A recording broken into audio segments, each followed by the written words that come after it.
I'm just so ready. Like, I can just taste it. Episode 93, Xiaolin Showdown, Season 1. I actually did try to watch Season 2 of this. I got, like, so many episodes in before I started, keep falling asleep on whatever episode, and then you lose your place, and then it's like, oh, then I want to watch Danny Phantom randomly, and then there's, like, 100 other shows, and then anime and television shows, Atlanta, fucking Game of Thrones, whatever the fuck keeps coming back on and grabbing my attention, so haven't been able to watch Xiaolin Showdown. Want to get back into it. But there's like 10 other cartoons that I want to watch just as much, so who knows when that will happen. Anyway, I did get a lot of my fill, though, watching this first season, because this was one of my childhood shows. 5, 4, 3, 2, 1. Today we turn a page back to my childhood. And I feel like, as a child, though, it's so much easier to enter these gigantic series. Like, people say, like, oh, we gotta dumb it down for our kids, when you're playing a fucking Pokemon or whatever game, they dumb that shit down so hard. You're playing fucking Zelda, and it's like, here's what the A button does. Like, no fucking shit. When you're a kid, you have so much more room in your brain for, like, these gigantic series. Like, do you think I could get into Dragon Ball nowadays? Do you think I could get into Mass Effect? Do you think I could get into Fallout? Well, Fallout's a little bit different, but there's so much more room for gigantic series. And then shows like this that weren't fucking gigantic and lore profound, I didn't come back to. Like things like Avatar, The Last Airbender, Pokemon, Dragon Ball. I always came back to these series because they were filled with fucking ideas. Cartoons like Xiaolin Showdown, Danny Phantom, I'll come back to, but it's not as like, I need that fucking thing back in my life. Prime age for watching cartoons, and I can see why the show is right up my alley because I remember watching Mucha Lucha. I remember watching a lot of cartoon shows. Codename Kid Next Door, SpongeBob, the good guys and the bad guys. Just gotta go back and forth. Sonic X. I remember bullshit ass Disney Channel shows. When I was a kid, I did a lot of shit that you do when you're bored. I watched a lot of TV. There was I had TiVo, which was like the hugest thing in the world. Jackie Chan Adventures, shit like that. I wasn't able to put everything I want on that. So wasn't able to watch too much Xiaolin Showdown, or I wasn't able to just watch whatever I want. But I remember just being on computer playing solitaire for like an hour, or playing like the chess that's on your computer for like hours sometimes. Like I had time to write fucking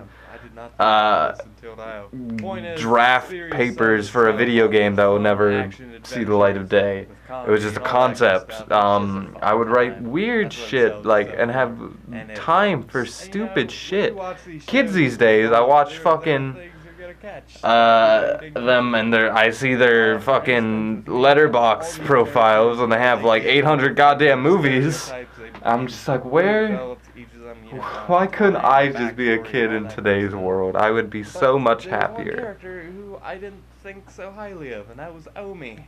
The flagship character. I feel like art kind of allows you, and other people's perspective of art, like YouTube has opened my mind in so many different ways on just how different people can be. Whenever you experience a new person, your idea of what a person can be grows that much more. I'm going off a huge tangent from Xiaolin Showdown, but YouTube has allowed me to see so many colorful characters.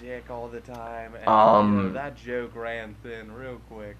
And I feel like that wasn't available when I was a kid. You had a couple TV shows which are supposed to be broad demographic characters. And that was it. And then I lived in a small town where everyone was like a basic white person. Like, they obviously had vastly different personalities, but they all came from the same place, they all lived in the same town. I didn't get that many colorful, like, stuff. Cool enough characters. characters, imaginative So, ideas, these things. kids these days, they just Writing put on these fucking cool YouTube dragon and they things, watch oh, 100 fucking different movies a day, and that's it's what I like the like, most god about damn it. it, like your You know, it's dumb. view on the world is probably You so know, much there's a lot of bad puns I've missed more when I was a open kid. than You know, mine, and I obviously a saw lot it, put a shittier because smile social on media my face. and the internet is also You know, by the end toxic of to the your brain season, in a lot of cliffhanger ways. aside, you know, I thought But the if show really you found itself, and I was like, okay, these get the right characters dosage, kinda I guess, get grounded, you the know, world we is get yours. plot-driven in here. We really have something. I hope this show doesn't get forgotten about, by the way, because I remember playing the video game. I remember just running around as a kid sometimes, be like, Orbit Tsunami, whatever, Tsunami. Did I just say Tsunami? That would be fun. An orb that is just anime pops out of. Third Arm Slash. The Jetsu Boots. A lot of these great. Tangle Web Comb. I don't actually know what that means, unfortunately. Gongi Anyway, Tenpai means that- ready, set, go. Someone in the comments helped me out with that. Look at this new outro. I think this is the beginning of when YouTube started to do the new, you don't get an outro card that you make yourself anymore. We decide like how annotations are dead, like no more options. So we're gonna be watching a lot of end screens with no cool shit anymore. Anyway guys, thank you for watching as always, and until next time, with that, I leave you.